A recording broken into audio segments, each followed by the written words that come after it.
اہدنا الصراط المستقیم، اے اللہ ہمیں چلا سیدھے راستے پر۔ یہاں بھی دھوکے دیتے ہیں، اور یہ سارے ہی بزرگ ٹھیک ہیں، سارے ہی راستے ٹھیک ہیں، اور قرآن میں تو راستے آئے کہ ہی نہیں ہیں۔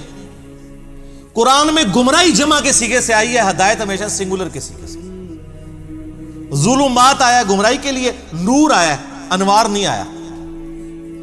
تو قرآن کا ترجمہ ہی غلط کر رہے ہو۔ اہدنا الصراط المستقیم، اے اللہ ہمیں چلا سیدھے راستے پر۔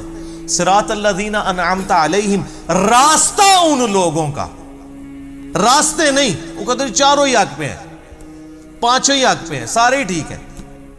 راستہ ان لوگوں کا انعمت علیہم، جن پر تیرا انعام ہوا۔ اور یہ آیت پڑھ کے اپنے بابوں کے نام لینے شروع کر دیتے ہیں۔ یہ بابے تو جمع بھی نہیں سن اس ٹائم جدو آیت نازل ہوئی ہے۔ اور پھر یہ بابے بھی مختلف ہیں۔ بریلویوں کے انعمت علیہم جو ہیں وہ مغضوبی علیہم ہیں دیوبندیوں کے، اور دیوبندیوں کے انعمت علیہم جو ہیں بریلویوں کے مغضوبی علیہم ہیں، اور وہ ضالین بھی ہیں۔ تو بابوں کی کون سی آپ ہمیں ڈوز لگا رہے ہیں؟ کوئی بابے کا امن نہیں ہے۔ انعمت علیہم کون ہے؟ وہ سر سورہ النساء کی آیت نمبر 69 میں ہے، من النبیین والصدیقین والشہداء والصالحین۔ نبی ہیں، صدیقین ہیں، شہداء ہیں، صالحین ہیں۔ لیکن صالحین کون؟ ڈیفینیٹ تو صرف صحابہ اور اہل بیت ہے، اس کے بعد صرف ہماری اسیسمنٹس اللہ کو پتہ ہے، کیونکہ وہی کا معاملہ ہے۔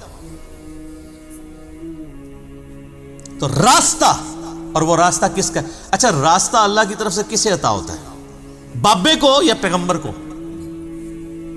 اللہ کے کھاتے میں تو بابا کوئی ہوتا ہی نہیں ہے، پیغمبر ہی ہوتے ہیں، باقی سب فالوور ہوتے ہیں۔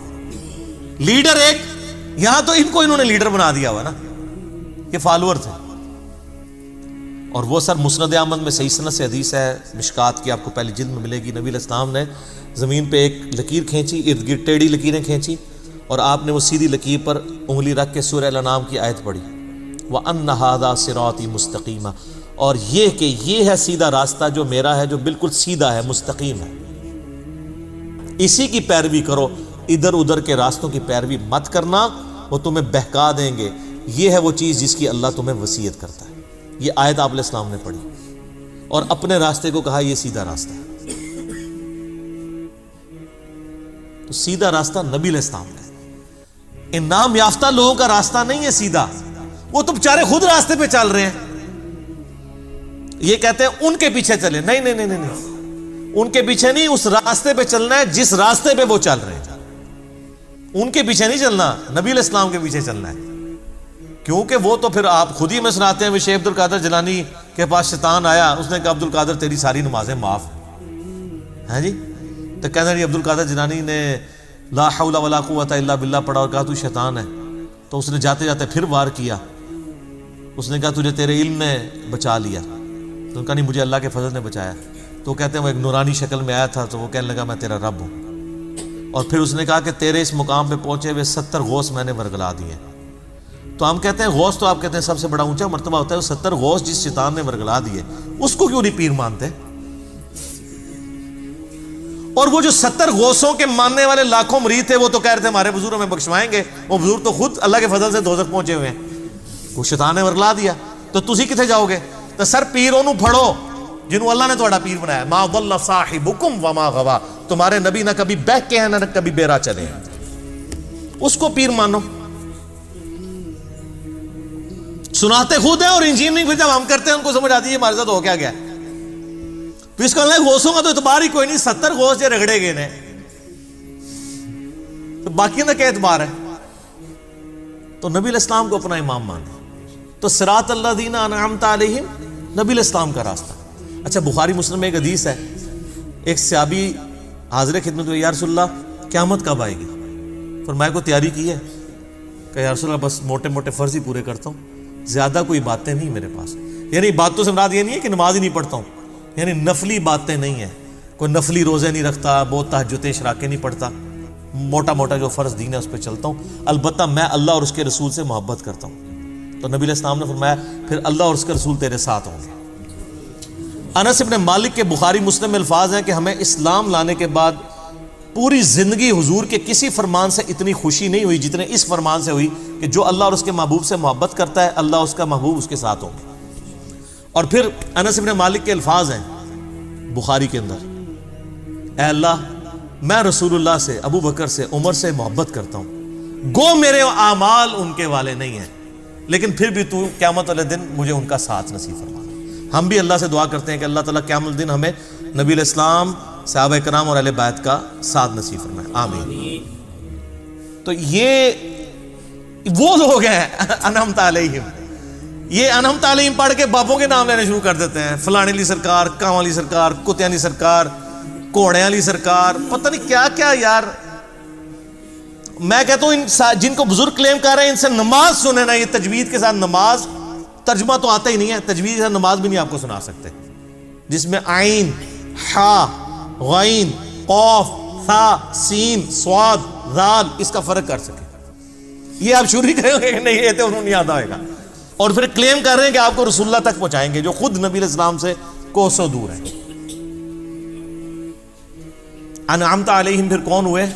ڈیفینیٹلی انبیاء کرام، صحابہ کرام اور اہل بیت، بس بعد میں آپ کی اور میری منہ شگافیاں ہیں، آپ کسی کو رحمت اللہ علیہ کہہ دیں، دوسرے لعنت اللہ علیہ کہہ دیں گے، وہ اپنی اپنی مرضی ہے، اس کی کوئی گارنٹی نہیں۔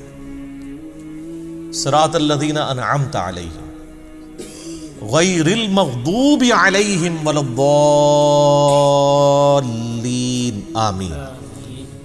بچانا ان کے راستے سے کہ جن پر تیرا غضب ہوا اور جو گمراہ ہے۔ اور اس کے بعد بخاری مسلم میں الفاظ ہے کہ نبی علیہ السلام سورہ فاتحہ جب بھی پڑھتے تھے تو آمین کہتے تھے۔ آمین آہستہ آواز میں، اونچی آواز میں، یہ بھی اختلاف ہے، بعد امام ترمذی نے پوری بحث کی ہے جس میں انہوں نے یہی راجح قول اختیار کیا ہے کہ جو جہری نمازیں ان میں آمین اونچی کہی جائے گی، اور جو زور اثر کی نمازیں اس میں آمین آہستہ کہی جائے گی۔ بہرحال آمین کہنا سنت ہے، یہ آمین قرآن کا حصہ نہیں ہے، اسی لیے سورہ فاتحہ جب قرآن میں لکھی ہوتی ہے کبھی غور سے آپ نے دیکھا نہیں وہاں آمین نہیں لکھی ہوتی، کیونکہ وہ نماز یعنی نماز میں سنت ہے، قرآن کا حصہ نہیں ہے۔ اور بخاری مسلم کے الفاظ ہیں کہ اس وقت فرشتے بھی آمین کہتے ہیں، اور جب امام آمین کہتا ہے تو جس کی آمین فرشتوں کے ساتھ مل جائے اللہ تعالیٰ اس کی مغفرت فرما دیتا ہے۔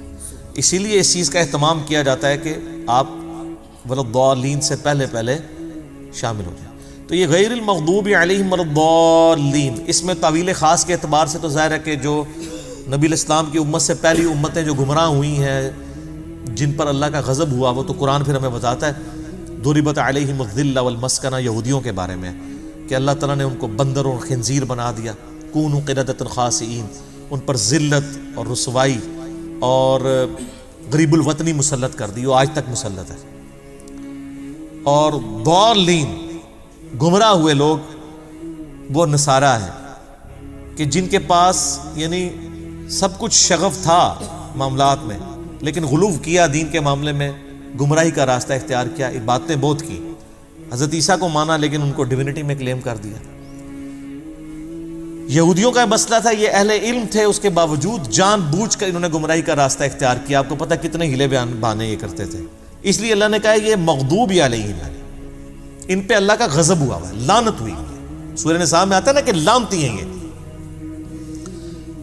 عیسائیوں کو اللہ نے لعنتی نہیں کہا اس سختی کے ساتھ، کیونکہ ان میں اکثر لوگ سیدھے سادے تھے، گمراہ ہو گئے، لیکن ہے گمراہ ہے، یہ نہیں کہ ان کا سیدھا پن ان کو بچا لے گا، ایسا نہیں ہے، لیکن بڑا جرم ہے کہ جان بوجھ کے ایسا کرنا۔ تو غیر المغضوب علیہم جن پر اللہ کا غضب ہوا، ولا الضالین اور جو گمراہ ہوا۔